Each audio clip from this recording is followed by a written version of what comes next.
So, as you know, this is the year 2023, and as such, it's a very special year for me in that I turned 25, but it's also a very special year in that it marks the 10-year anniversary of when I first read the Divergent series. These books were kind of like everything in 2013. At least they were to me, and probably a lot of other people that were my age, specifically girls, but I'm sure there were also a lot of guys that really liked these books. They kind of were the epitome of the trope at the time, which was, I mean, it had been the trope for a while. It's kind of still the trope. The young teenage girl with absolutely no interesting qualities and very uncoordinated meets a very attractive man and the man for some reason falls just irredeemably in love with her, even though, as before stated, she has no interesting qualities. And usually he also doesn't really have any interesting qualities, but he is hot. I was really into these books, and the Divergent series definitely takes a lot of inspiration. I feel like that's the lightest way I could put this, from both the Twilight series and the Harry Potter series. The Twilight series is where we get the kind of plain and clumsy protagonist that falls in love with a haughty badass. And from Harry Potter, Divergent takes the whole idea of everyone has one single character trait, and that means that they should go into a community with other people that also only have that one single character trait. It doesn't really seem like a great idea when you think about it for too long, but we'll get into that later. I only read the books once, although I will say I definitely read all three of them in a few days. It was definitely less than a week. I was really into these books at the time. And if you like these books, I don't want you to feel like this is a hate towards you. It's not even really hate towards these books. If you like them, that's honestly great. But I kind of don't like them anymore, and I'm going to talk about how I feel about them. So if you don't want to hear that, maybe this isn't the video for you. I'm going to talk about mostly the book and sort of the movie. I've only seen, I think, the first one. Actually, I might have seen the second one too. They're very memorable movies. And I only really remember the plot of the first movie and the first book. So this will probably just be about those. Mostly the book. I'm going to do my best to tell you what happened in the first book according to what I remember.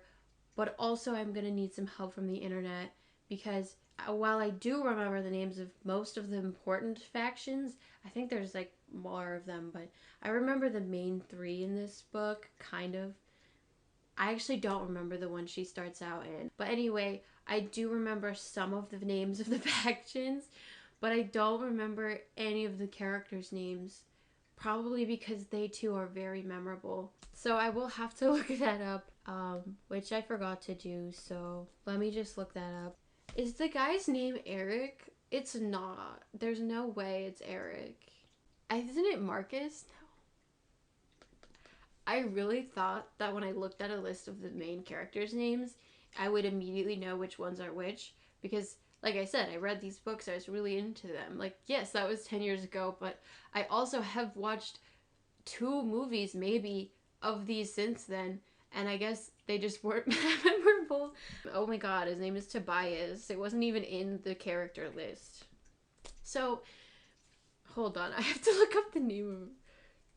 What faction does Beatrice's family belong to?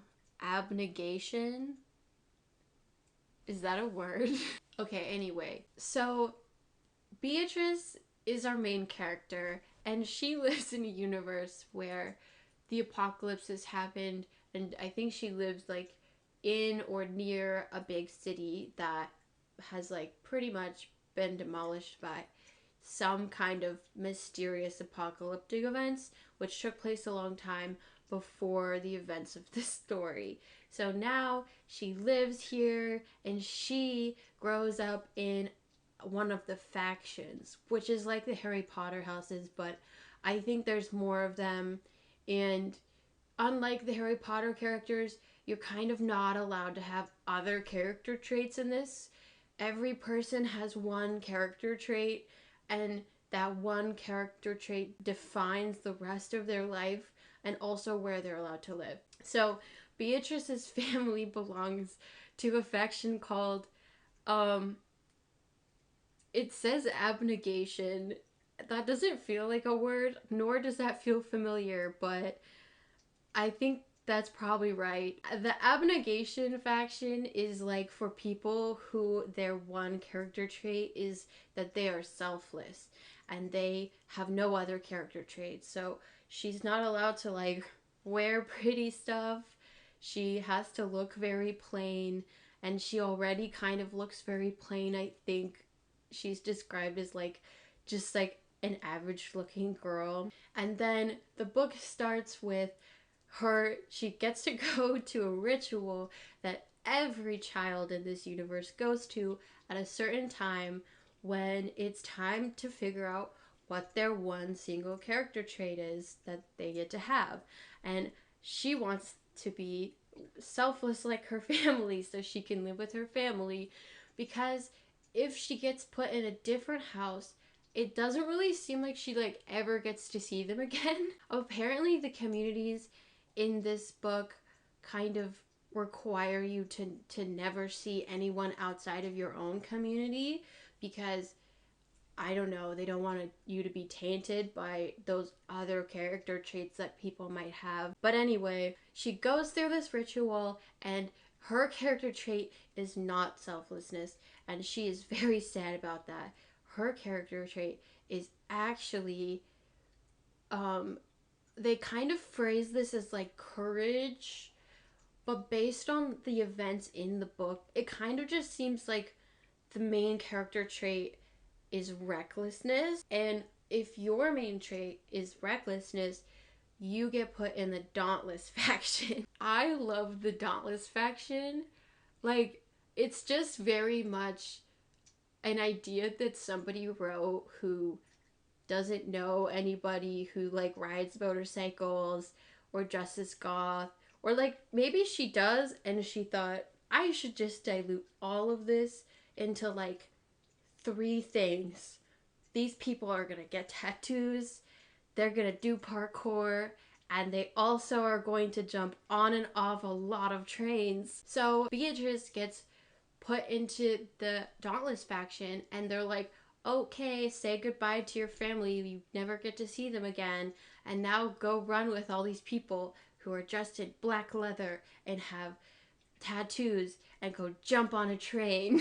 Immediately, she's like required to do parkour, and she's like not very good at it. And she feels very like overwhelmed, which is kind of understandable, I guess, especially since she also just said goodbye to her family like forever. She goes to the compound where they live, and like from my what I remember, it kind of feels like it was like in a mountain or like in rocks or something. And they're like, okay, now we're gonna train you to be a Dauntless. And she's like, man, I just really didn't want to do this, but I guess I have to. And all of these Dauntless values are so different from my values growing up, because being selfless is the literal opposite of getting tattoos and jumping on trains. She starts to get over that, and she has a really steaming hot teacher whose name is Tobias. And I really like that his name is Tobias, because that it just feels like someone's grandpa's name, but instead it's supposed to be like this really hot guy with the dark hair and like dark eyes, and he's serious and he's a good fighter, and he trains her how to fight, but he's not very nice to her. And you kind of know immediately that they're going to end up together, because she's like, wow, he's like really hot, and he's like, hey, you're clumsy and you need to work on that. He teaches her how to fight, and she starts to really like him, and he tells her that she should fight with her elbows and knees because she's small and not very strong. And I don't know why I like really remember that specifically 10 years later. I guess I just really took that advice literally and I was like, well, I am small. Maybe that's good advice like if I ever need to fight somebody. Not that I ever am fighting people. I guess I just thought that's good self defense advice. I've never used that. I don't know if it's good advice, but I do remember it. So then, after she trains and she becomes a good fighter, he's like, all right, we're going to do some other training. It's capture the flag. And okay, everybody go and just like run around in the dark, all of you children. So all the children are running around in the dark. I think she's like 17 or 18. I can't exactly remember. And Tobias is older than her. And then at some point during this evening, for I don't remember why, but they decide to climb to the top of this Ferris wheel that is also there for some reason. And it's like better at climbing now because she's been fighting and working out. And Tobias is like, wow, that's pretty cool. I think you're good at climbing now. I don't remember if they like kiss or if this is like a romantic moment. I just remember that happening and I thought it was very romantic at the time. But it's just kind of an odd thing to me now. Like he was like, wow, the way you pull yourself up on these bars on this children's Ferris wheel is it's really getting me going. Divergent. So like is it called Divergent because she started as like selfless and then she becomes reckless or courageous, or where does the divergence like come from? Like she's like becoming a different type of person. She's changing her one character trait to the other character trait that she has to be to live where they told her she has to live, I guess.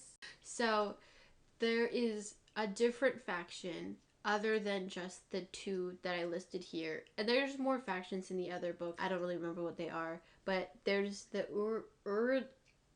erudite faction. I'm never ever gonna say that again. Which means that if you're in this faction, you are smart. If anyone is smart, they all go into this one faction, which kind of feels like everybody else is gonna have some gaps and like I don't know. This is the problem of putting everyone into one single faction that has one character trait. I don't think that would work very well, like functionally as a society. But anyway, the leader of the smart people is Janine, and she's really mean. She's also played by Kate Winslet, which really took me by surprise when I was watching this movie. But we'll get to the movie later. Janine is like, hey, look, we are the smart people, so we should be in charge of running all of societies. When I was 15, I was like, that's pretty evil because you're gonna take over the society that this main character that I am identifying with is in. But now at 25, I'm like, I don't know, man. I don't think that like just because they're smart they should run everything, but maybe we should have some of the people whose only character trait is to be smart, like somewhat involved in the running of some of the factions, like not just by themselves, but I don't know. It seems a little bit more reasonable to me now. But anyway, Janine thinks to herself, the Dauntless are really good at fighting and also jumping on and off trains, but they're not very smart. So what if I trick them into like all getting injections of my super smart person technology that's going to do mind control on them, and then it'll get them to go fight everyone else, and we'll use them to take over the world, or like Boston or whatever city this is. And so she does. It actually like works, and all of the Dauntless get these injections, and then they're like, oh, I don't even know what's going on. I just follow orders. And then they're just kind of like mindless and they'll do anything that she says. And for some reason, Triss gets injured. So Triss is kind of out for the count at the moment, and Janine takes Tobias, who is mind controlled. But also, like, I think at this point, it's been established that he's like actually in love with our main character, Beatrice. Okay, hold on. I actually have to look up like what happens at the end. Oh my god. Okay, so this actually gets kind of crazy in a way that I didn't remember. I tried to remember the end, you guys. It just, I think it had less to do with the romance, and so I probably just didn't stick in my mind as much. So Tris gets like captured, I think, and Tobias is under the mind control, and then Janine is like, we have to kill Tris. So then they like try to drown her, I guess. But then her mom saves her, and her mom actually used to be Dauntless. So like maybe that's the divergence. Two lives crossing in time to have one character trait and then another character trait. Maybe the theme here actually is that like you never lose the old character trait. So instead of only having one character trait, maybe you can actually have two, which is pretty cool. And then her mom dies like to save her. I don't know if she like drowns or what, but like she saves Tris from drowning, but then she dies and Tris has to kill her friend because he's trying to fight her, and she's like really sad about that. I remember the very ending probably because it has to do with the romance. But anyway, I guess Tris's dad is also here, but then he also dies. I don't really remember either of Tris's parents being involved in this ending. But I guess that's what happened. And Tris is like, I'm so sad because I had to kill my friend, but like, I have to stop the Dauntless from fighting everybody because they're good at fighting and jumping on and off of trains. So she has to go and fight Tobias because Tobias is being Janine's little bitch and is running the simulation because he's under the simulation, which I don't know. Did she like make the simulation so that she could tell him to run the simulation? So he's running like his own simulation? Anyway, Tris is like, Tobias, you have to stop running the simulation, or the Dauntless are going to take over the world for the smart people. And he's like, no, I have to keep running the simulation because I'm under the simulation. And then they have to fight. And it's like emotionally distraught because she has to fight him even though she like loves him, or like maybe she hasn't said it yet, but like she feels like she loves him, but she has to fight him for the sake of the world. Then she like has a chance to kill him, but she can't kill him because that's sad and she loves him, and so she just doesn't kill him. But then he still wakes up from the simulation, I guess because he just loves her so much that he was able to overcome the smart people's like smart technology, and that's how the day is saved. And that's the end of book one. It's an interesting concept to just dilute every character down to one single character trait, and then that's their thing. Now you have to go live with everyone else that's like that. And I think maybe the message at the end was like, no, but like, you can have more than one character trait. But that wasn't really reinforced by like anything else that happened in the story. So I don't know that that makes sense.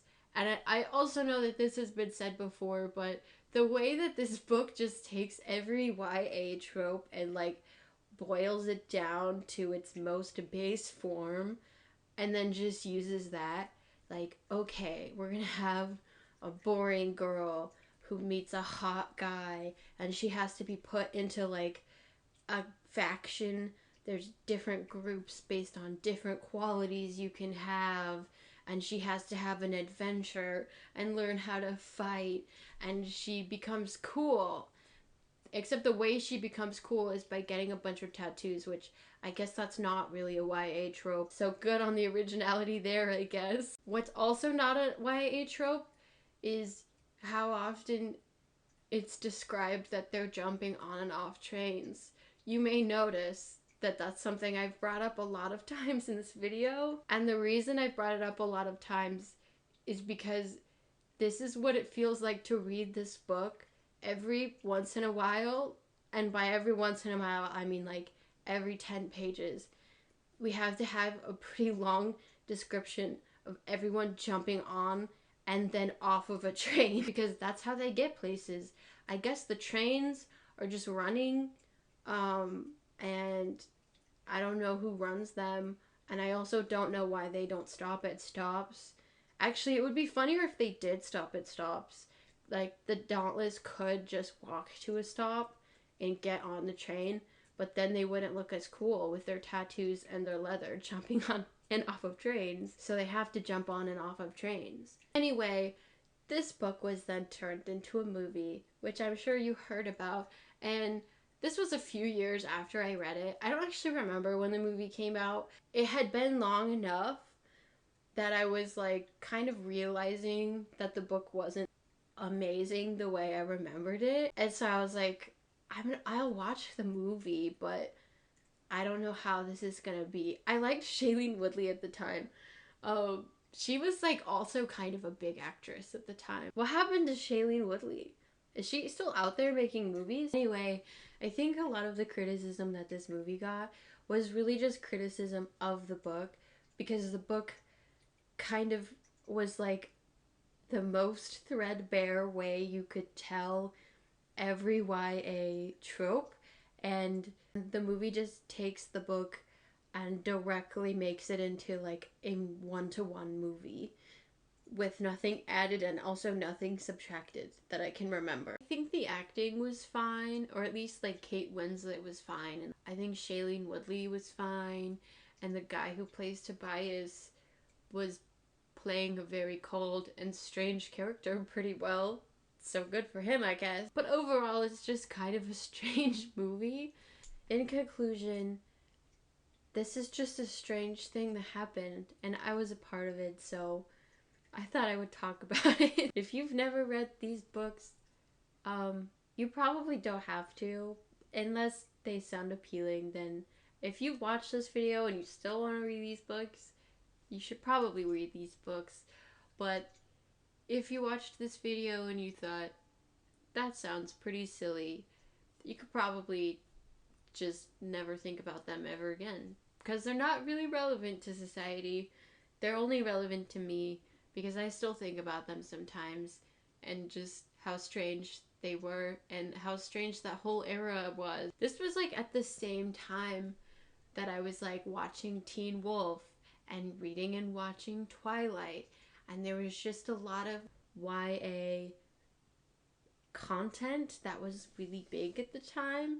And when I think about content now, I feel like it's so different. Like, what are teenagers watching these days? Euphoria? I guess not even really Euphoria. The second season wasn't very good, I heard. I stopped watching it at like a very early period. If you saw the second season, you probably know what period I'm talking about. But yeah, I don't know. I kind of miss the weird sci-fi fantasy YA period, and I wish some of it would come back. But yeah, that's Divergent, the book. Not so much the movie. But just that's how I feel about it, I guess. Maybe I should read it again. Maybe my opinion would change. But it's just interesting to think back on it 10 years later. Like, the experience of watching or reading something when you're 15 is just very different when you're 25. And that's really, I think, the main takeaway here. So anyway, that's the end of the video. See you next time, I guess. Are you hungry right now? Not at all. Really? I'm so hungry. Well, you should probably eat. Well, you should probably eat. Bye, thanks.